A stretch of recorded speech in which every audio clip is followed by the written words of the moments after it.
Death doesn't end a celebrity's earning power. In fact, for some stars, it's just the beginning. The most successful celebrity estates have transformed fame into empires that generate hundreds of millions of dollars decades after their namesakes died. Through music catalogs, licensing deals, museums, merchandise, and carefully managed brands, these estates prove that legend can be more profitable than life. The Beatles. The Beatles as a group and individually represent multiple estates and ongoing revenue streams.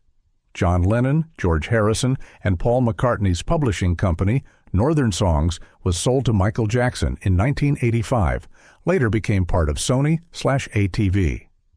The individual Beatles continue earning millions annually. John Lennon's estate has generated at least $346 million since 2001, according to Forbes. His widow, Yoko Ono, controls his estate and has carefully managed his image and catalog.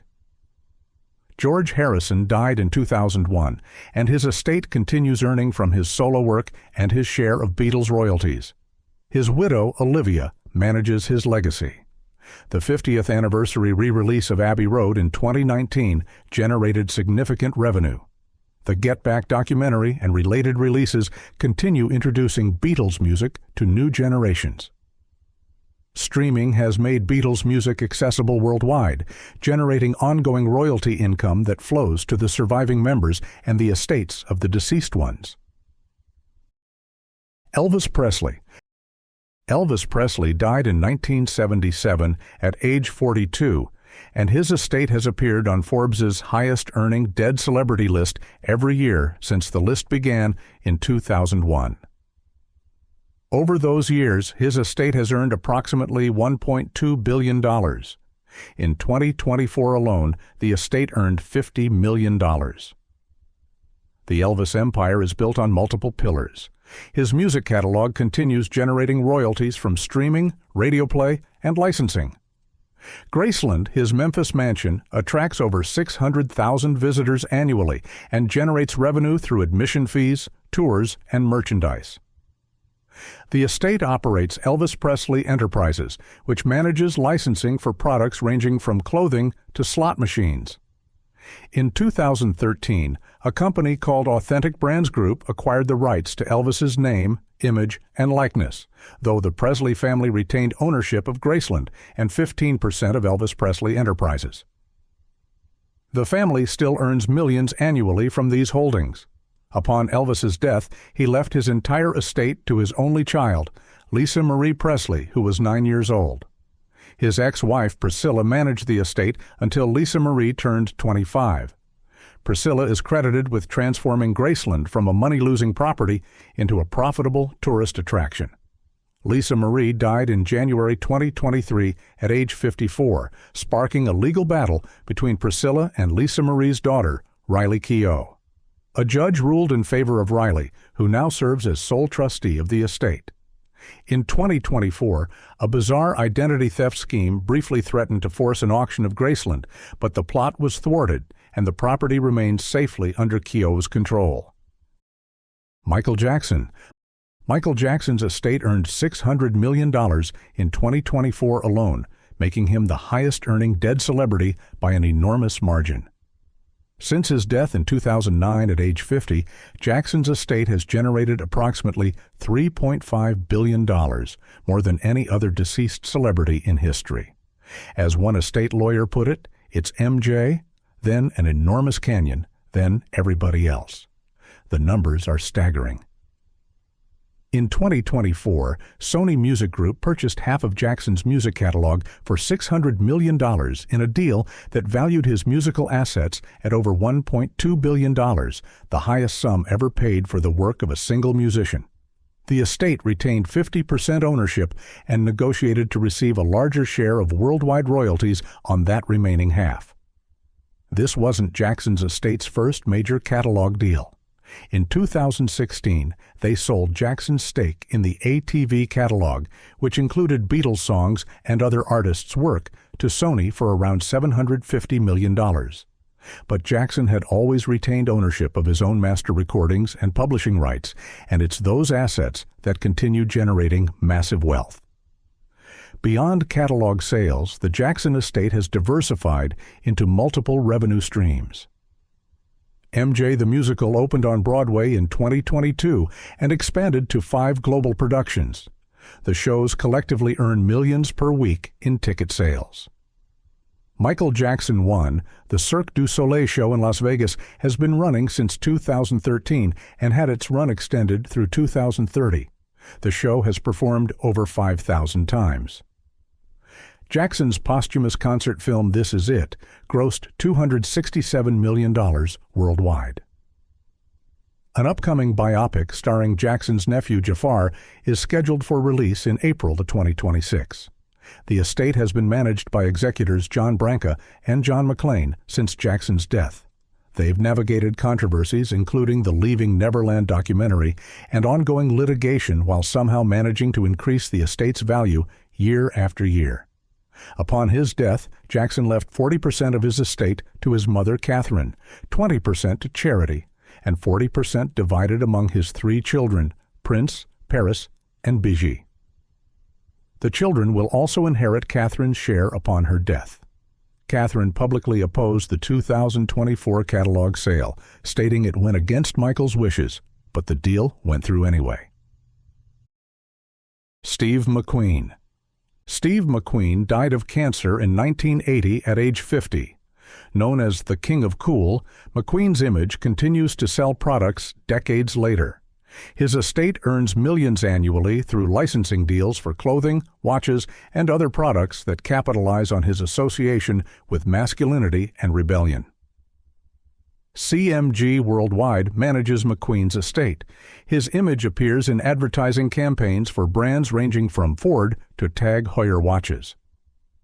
McQueen's extensive car and motorcycle collection was auctioned after his death, with some vehicles selling for millions of dollars.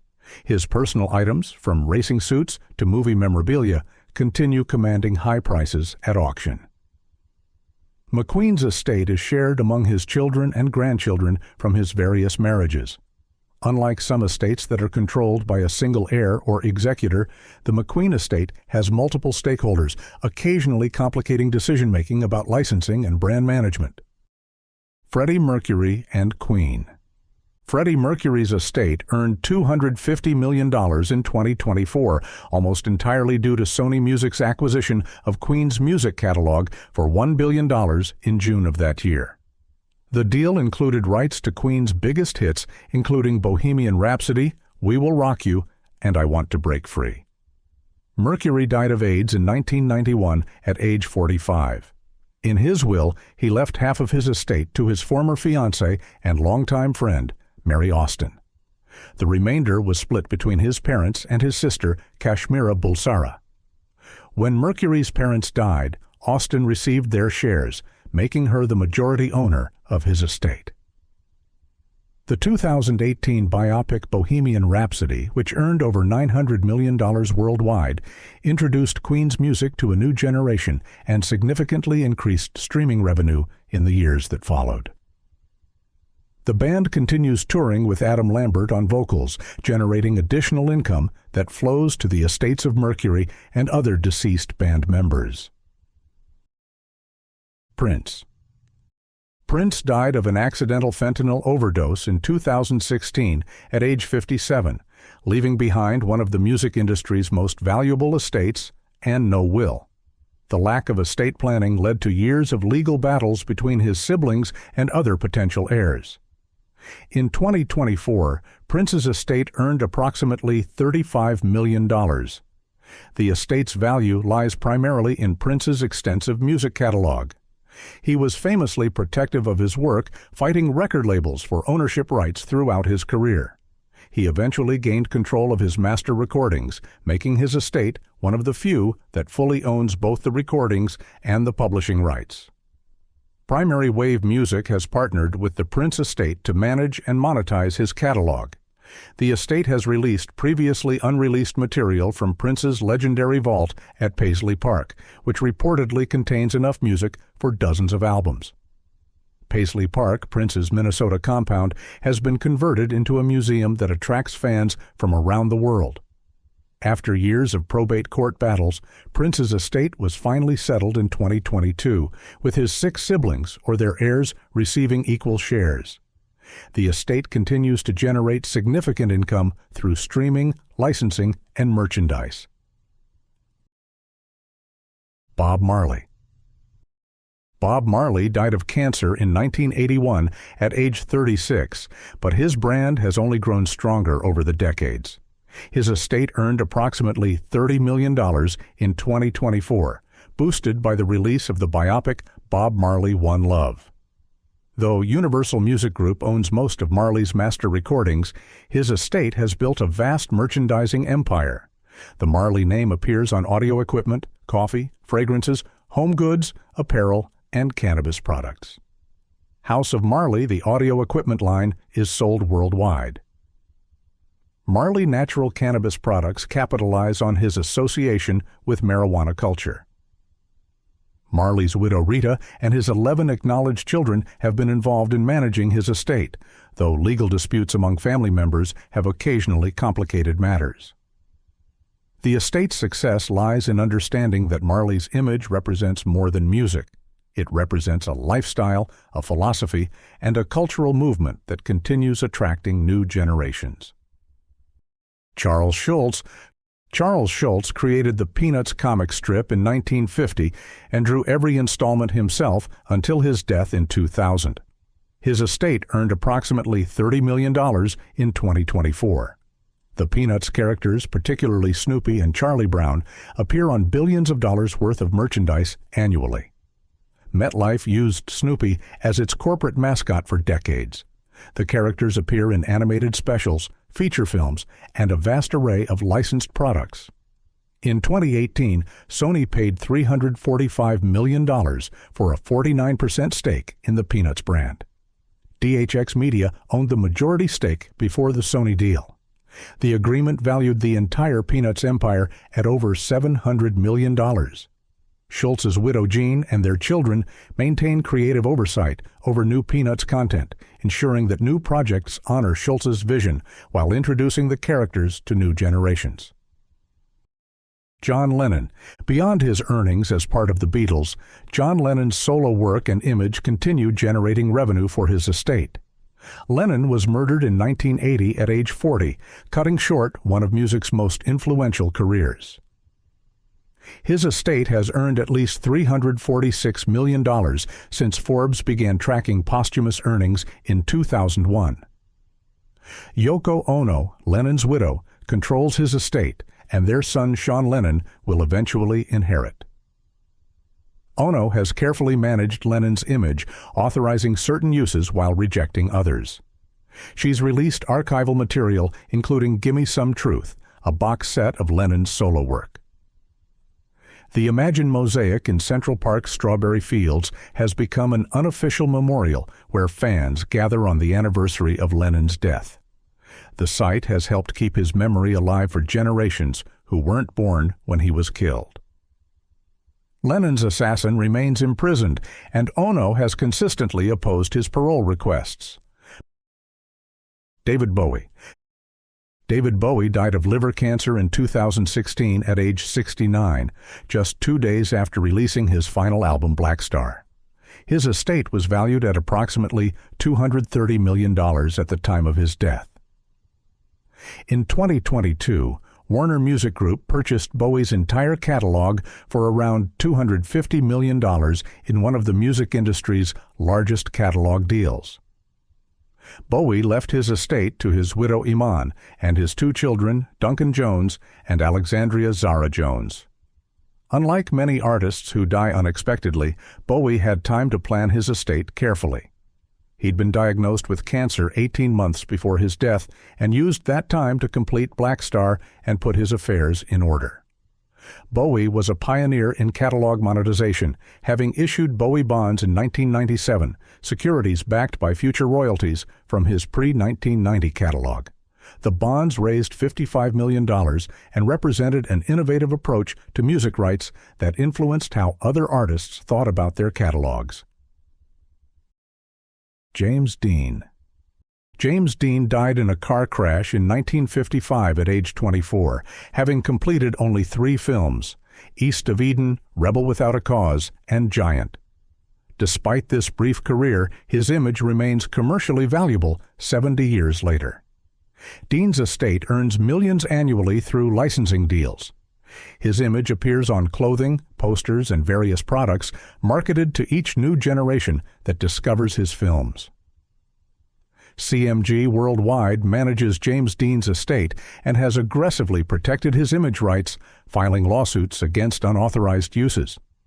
In 2019, a company announced plans to use CGI to insert a computer-generated James Dean into a new film. The backlash was swift, with actors and filmmakers condemning the idea as disrespectful. The project was eventually abandoned. Dean's estate has no direct heirs. His biological family members receive earnings, but the Rebel Without a Cause star left no will, leading to complex legal arrangements over the decades. Dr. Seuss. Theodore Geisel, known as Dr. Seuss, died in 1991 at age 87. In 2024, his estate earned $75 million, making him the 3rd highest earning dead celebrity. Dr. Seuss wrote over 60 books, including The Cat in the Hat, How the Grinch Stole Christmas, and Green Eggs and Ham. These books continue selling millions of copies annually. The Grinch alone has been adapted into multiple films and television specials, each generating licensing fees. In 2021, Dr. Seuss Enterprises announced it would stop publishing 6 books containing racist imagery, a decision that briefly spiked sales of those titles before they were pulled from circulation. The controversy demonstrated both the ongoing cultural relevance of Dr. Seuss and the challenges estates face in managing legacy in changing times. Dr. Seuss Enterprises carefully controls the use of characters and has built partnerships with companies including Universal Studios, which operates Seuss-themed attractions at its theme parks. Audrey Hepburn. Audrey Hepburn died of cancer in 1993 at age 63. Her image, particularly from Breakfast at Tiffany's, remains iconic and commercially valuable. Hepburn's estate earns millions annually through licensing deals for her image. She appears in advertisements for luxury brands, capitalizing on her association with elegance and style. Unlike some estates that aggressively commercialize their subject, the Hepburn estate has been selective about partnerships, trying to maintain the dignified image she cultivated during her life. Her sons, Sean Ferrer and Luca Dotti, control her estate and the Audrey Hepburn Children's Fund, which supports children's causes in honor of her work as a UNICEF Goodwill Ambassador. The Hepburn estate demonstrates that careful brand management can maintain commercial value while protecting legacy and reputation. Marilyn Monroe. Marilyn Monroe died in 1962 at age 36, and decades later, her image remains one of the most valuable in the world. Authentic Brands Group, which also manages Elvis and Muhammad Ali, controls Monroe's name, image, and likeness rights. The estate earns millions annually through licensing deals. Monroe's image appears on everything from clothing to cosmetics to home decor. The iconic photograph of her standing over a subway grate with her white dress billowing remains one of the most reproduced images in history. Monroe left most of her estate to her acting coach Lee Strasberg, which surprised many people. When Strasberg died, the rights passed to his third wife Anna, who later sold them to Authentic Brands Group. Monroe's biological family receives nothing from the commercial use of her image. The Monroe estate demonstrates how a carefully managed image can remain profitable for over 60 years after death. She made only 30 films, but her legend has proven more durable than the careers of actors who made 10 times as many.